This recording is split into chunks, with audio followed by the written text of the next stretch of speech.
2020 के बिहार विधानसभा चुनाव में एक चेहरे ने जमकर सुर्खियां बटोरी। वह थी पुष्पम प्रिया चौधरी, जो खुद को बिहार का भावी मुख्यमंत्री बता रही थी और बिहार को विकसित कर यूरोप के देशों के जैसे बनाने का दावा कर रही थी। लेकिन वही पुष्पम प्रिया चौधरी इस बार बिहार के राजनीति में ना के बराबर दिखाई दे रही है।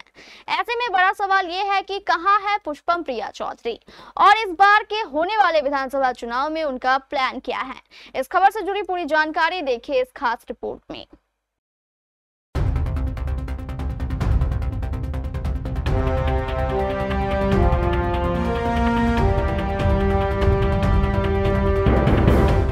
आठ मार्च साल 2020 को सुबह सुबह जब लोगों ने अखबार हाथों में लिया तो उन्हें एक फुल पेज विज्ञापन दिखा। उस विज्ञापन में लिखा था बिहार की अगली मुख्यमंत्री पुष्पम प्रिया चौधरी। लोग अगला पेज पलटने से पहले ही यार दोस्तों को फोन कर पूछने लगे कि यह लड़की कौन है, कहां की रहने वाली है और किस जाति की है। शाम होते होते पुष्पम प्रिया चौधरी मीडिया की सनसनी बन गईं। बिहार के हर शहर, खासकर पटना से लेकर देश की राजधानी दिल्ली तक चर्चाओं का बाजार गर्म हो गया। पुष्पम प्रिया चौधरी ने साल 2020 का चुनाव भी लड़ा और उसका परिणाम किसी से छिपा नहीं है। ऐसे में एक बार फिर से पुष्पम प्रिया चौधरी चर्चा में आ गई हैं। साल 2020 में कहा था कि वह 2030 तक बिहार को यूरोप बना देंगी। अब साल 2025 में पुष्पम प्रिया चौधरी क्या कह रही हैं? क्या पुष्पम प्रिया चौधरी की पार्टी द प्लूरल्स की मौजूदगी नजर आ रही है? –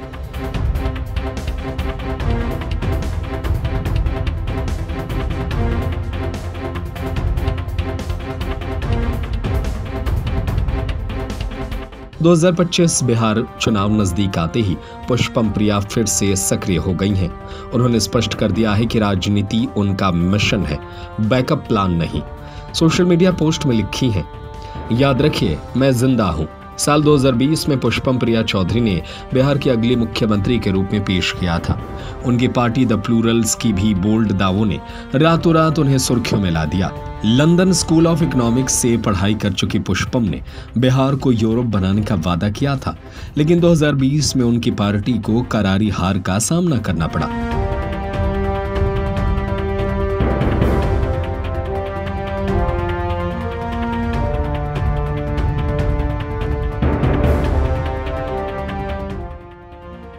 अब 2025 के बिहार विधानसभा चुनाव की सरगर्मी बढ़ रही है, लेकिन पुष्पम की मौजूदगी पहले जैसी नहीं दिखती। पुष्पम प्रिया चौधरी दरभंगा की रहने वाली हैं और जदयू के पूर्व स्वर्गीय MLC विनोद चौधरी की बेटी हैं। 2020 में उन्होंने अपनी पार्टी द प्लूरल्स बनाकर बांकीपुर और बिस्फी सीटों से चुनाव लड़ा, लेकिन दोनों जगह उनकी जमानत जब्त हो गई। उनकी पार्टी ने 43 सीटों पर उम्मीदवार उतारे, पर एक भी सीट नहीं जीती।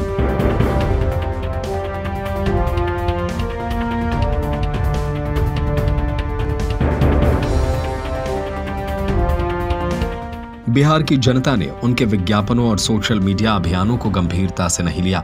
कई मतदाताओं को उनकी पार्टी का नाम और चुनाव चिन्ह तक नहीं पता था। बिस्फी में तो नोटा कोन से ज्यादा वोट मिले थे। फिर भी पुष्पम ने हार नहीं मानी और 2025 के लिए जोर शोर से तैयारी शुरू की। 2024 में पुष्पम ने फिर से सक्रियता दिखाई। उन्होंने सोशल मीडिया पर बिहार के नाम एक चिट्ठी लिखकर अपनी मौजूदगी दर्ज कराई।